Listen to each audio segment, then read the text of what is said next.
நீங்கள் புதுசாக பைக் வாங்க போகிறீங்களா? அப்போ இந்த வீடியோ வந்து ஸ்கிப் பண்ணாமல் பாருங்கள்.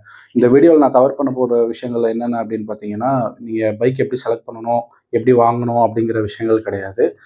நீங்கள் எப்படி ஏமாறாமல் நீங்கள் கொடுக்குற காசுக்கு கரெக்டான பொருளோட வித் அக்சசரிஸோடு நீங்கள் கரெக்டாக வாங்கணும் அப்படிங்கிறது தான் நான் இங்கே சொல்ல போகிறேன். ஸோ நீங்கள் எந்த ஷோரூம் போனாலுமே நீங்கள் ஃபஸ்ட்டு ஒரு வண்டியை சூஸ் பண்ணிட்டீங்க, டெஸ்ட் ட்ரைவ் பண்ணி அதுதான் ஓகேன்னு டிசைட் பண்ணிட்டீங்க அப்படின்னா, அடுத்து வந்து நீங்கள் கொட்டேஷன் தான் வாங்குவீங்க. அந்த கொட்டேஷன் பார்த்தீங்கன்னா மெஜாரிட்டி ஆஃப் தி ஷோரூமில் என்ன பண்ணுவாங்க அப்படின்னா, வெறும் டோட்டல் அமௌண்ட்டு மட்டும்தான் கொடுப்பாங்க. லைக் இப்போ ஒரு வண்டியோட ப்ரைஸ் வந்து 1,19,000 அப்படின்னா, அதுக்கு மேலே ரோட் டேக்ஸ், இன்சூரன்ஸ், அக்சசரிஸ், அந்த எக்ஸ்டெண்டட் வாரண்ட்டி அதெல்லாம் இருக்குது. அதெல்லாம் சம் பண்ணி என்ன வருதோ அதுதான் வந்து ஃபைனல் ஆன் ரோட் ப்ரைஸ். அந்த ஆன் ரோடு ப்ரைஸை சும்மா அந்த கொட்டேஷன் பேப்பரில் இந்த வெஹிக்கிள் இவ்வளோ ஆன் ரோடு அப்படிங்கிறத மட்டும் தான் கொடுத்துருப்பாங்க. ஸோ எந்த ஒரு இடத்துலையுமே வந்து டீட்டெயில்டு பிரேக்கப் வந்து கொடுக்க மாட்டாங்க. இனிமேல் நீங்கள் போயிட்டு ஒரு இடத்துல கொட்டேஷன் வாங்குறீங்க அப்படின்னா டீட்டெயில்டு பிரேக்கப் வாங்குங்க. எதுக்காகனா இதுக்கெல்லாமே வந்து ஒரு கால்குலேஷன்ஸ் இருக்குது. ஸோ இப்போ எப்படி அப்படின்னு பார்த்தீங்கன்னா, இப்போ ஒரு பைக் வந்து 1,20,000 அப்படி இருக்குது எக்ஸ்ஷோரூம் அப்படின்னா, இப்போ இந்த ரோட் டேக்ஸ் அது வந்து 15 இயர்ஸ்க்கு கவர் ஆகும். அந்த 15 இயர்ஸ் வந்து எப்படி கால்குலேட் பண்ணுவாங்கன்னா, பைக்கோட வேல்யூ வந்து லெஸ் தென் 1 லேக் அப்படின்னா 10%, மோர் தென் 1 லேக்னா 12%. ஓகேங்களா? ஸோ இப்போ ஒரு 1,20,000 பைக்கு 12% அப்படின்னு போட்டிங்கன்னா கிட்டத்தட்ட ஒரு 12 to 14,000 அந்த மாதிரி வந்து உங்களுக்கு வரும். ஸோ அதுலேயே உங்களுக்கு வந்து தெரிஞ்சிடும் ரோட் டேக்ஸோட ரேட் வந்து என்ன அப்படின்ட்டு. ஸோ இன்சூரன்ஸுமே பார்த்தீங்கன்னா, இன்சூரன்ஸுக்குமே வந்து ஒரு வேல்யூஸ் இருக்குது, எப்படி அதை கால்குலேட் பண்ணணும் அப்படிங்கிறது. ஸோ ஃபஸ்ட் திங்,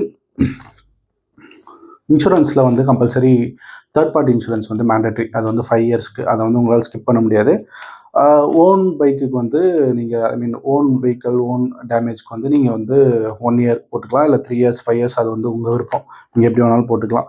பட் இந்த கவர்மெண்ட் மேண்டேட் படி தேர்ட் பார்ட்டி இன்சூரன்ஸுங்கிறது கம்பல்சரி. ஸோ அதுக்கு வந்து ஒரு ரேட் வந்து டிசைட் பண்ணி வச்சுருப்பாங்க கவர்மெண்ட்டு. அது எப்படின்னா, லெஸ் தென் 75 சிசி அப்படின்னா அமௌண்ட் வந்து 2,901. 75 to 150 வந்து 3,850 வரும். 150 to 350 சிசி வந்து 7,365 வரும். மோர் தென் 350 சிசி வந்து 15,117. இது எதுக்கு அப்படின்னு பார்த்தீங்கன்னா, 5 இயர் தேர்ட் பார்ட்டி இன்சூரன்ஸ்க்கான ப்ரீமியம் அமௌண்ட். ஸோ இந்த ஓன் டேமேஜுக்கு வந்து கவர்மெண்ட் ஏதோ ரூல்ஸ்லாம் கிடையாது. பட் ஐடிவி வேல்யூன்னு சொல்லி நீங்கள் ஒன்று பார்த்துருப்பீங்க. அந்த ஐடிவி வேல்யூ வந்து எப்படி கால்குலேட் பண்ணுவாங்கன்னா, புதுசாக எடுக்கிற பைக்குக்கு வந்து யூஸ்வலாக 5% இது பண்ணிவிட்டு பைக்கோட எக்ஸ்ஷோரூம் ப்ரைஸில் 95% தான் ஐடிவி வேல்யூவாக இருக்கும். இதே வந்து ஒரு 1 இயர் 2 இயர் அப்படின்னா அதோட வேல்யூஸ் வந்து கம்மியாகும். 90%, 85, 80 அந்த மாதிரி வந்து கம்மியாகும். அதுக்கு வந்து ஒரு இது இருக்குது, எப்படி அதை கம்மி பண்ணணும் அப்படிங்கிறது இருக்குது, டிப்ரிஷியேஷன். ஸோ இனிஷியலாக ஒரு பைக் எடுக்கிறீங்க அப்படின்னா டிஃபால்ட்டாகவே அதுக்கு வந்து 5% டிப்ரிஷியேஷன் கம்பல்சரி இருக்கும்.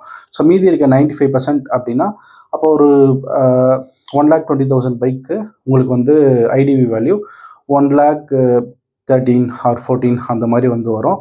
அந்த ஐடிவி வேல்யூ பேஸ் பண்ணி தான் உங்களுக்கு வந்து ஓன் டேமேஜுக்கான இன்சூரன்ஸ் வந்து பண்ணுவாங்க. ஸோ அதுக்குமே வந்து பார்த்தீங்க அப்படின்னா, பொதுவாக இது இவ்வளோ தான் அப்படின்னு சொல்லி எதுவும் கிடையாது.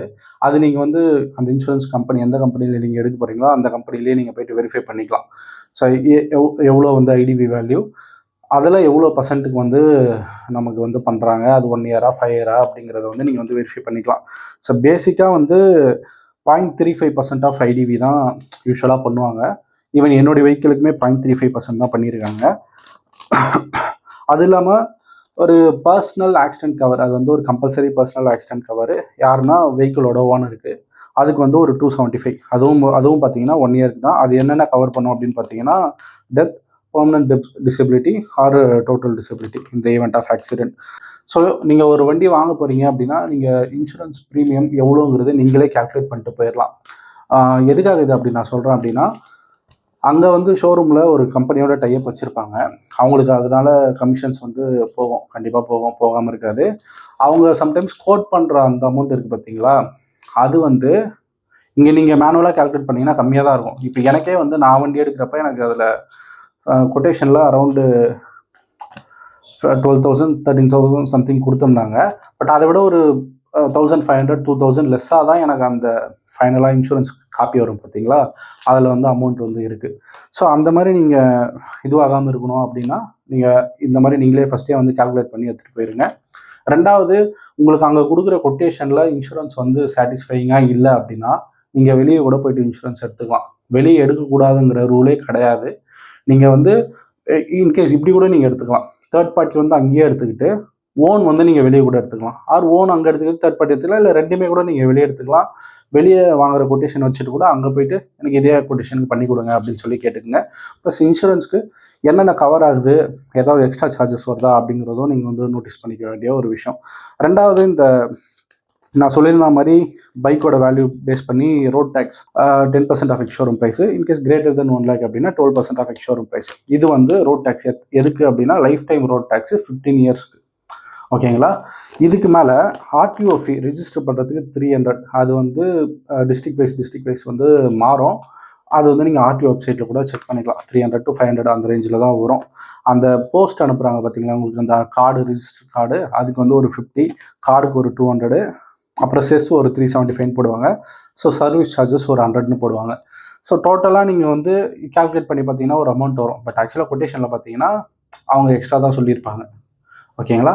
ஸோ அந்த இடத்துல நீங்கள் வந்து கரெக்டாக இருக்கணும். இன்னொரு கிளிக் பைட்டான விஷயம் என்ன அப்படின்னு பார்த்தீங்கன்னா, ஷோரூமில் வந்து கேஷ்பேக் ஆஃபர்ஸ்ன்னு சொல்லுவாங்க. ஃப்ரீயான ஆக்சசரிஸ் பண்ணி தரோம் அப்படின்வாங்க. அது வந்து பொங்கல் ஆஃபர், தீபாவளி ஆஃபருங்கிற மாதிரி விளம்பரப்படுத்துவாங்க. அது வந்து ஆக்சுவலாகவே நீங்கள் வந்து வெரிஃபை பண்ணிக்கங்க. எப்படின்னா, இப்போ நான் சொன்ன மாதிரி தான் showroom, road tax and then insurance இதெல்லாத்தையும் நீங்கள் ஆட் பண்ணிவிட்டு, ஆக்சசரிஸுமே இப்போ எல்லா பிரான்ச்சுமே வந்து அவங்க வெப்சைட்டில் வந்து ஆக்சசரிஸ் வந்து சேல் பண்ணுறாங்க, ஜென்யூன் ஆக்சசரிஸே. ஸோ அந்த ஆக்சசரிஸ் என்னென்ன ஆக்சசரிஸ் அவங்க கொட்டேஷன் இன்க்ளூட் பண்ணுறாங்க அப்படிங்கிறத, அந்த ஆக்சசரிஸை நீங்கள் வந்து வெரிஃபை பண்ணிக்கங்க அந்த வெப்சைட்டில் எவ்வளோ அமௌண்ட் வருது அப்படின்ட்டு. ஸோ அதையும் நீங்கள் வந்து ஆட் பண்ணிக்கங்க.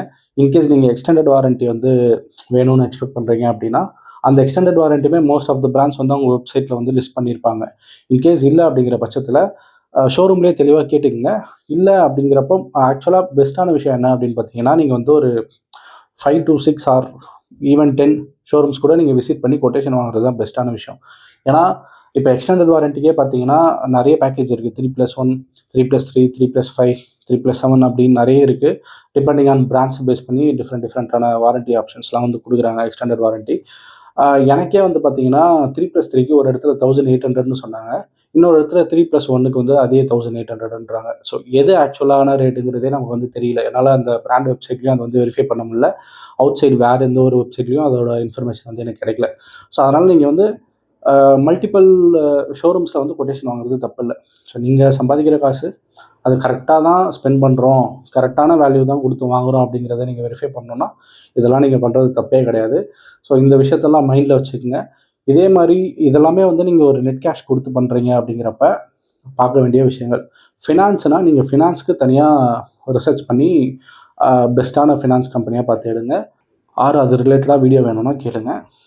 மேக் பண்ணுறேன் இன்னொரு வீடியோ.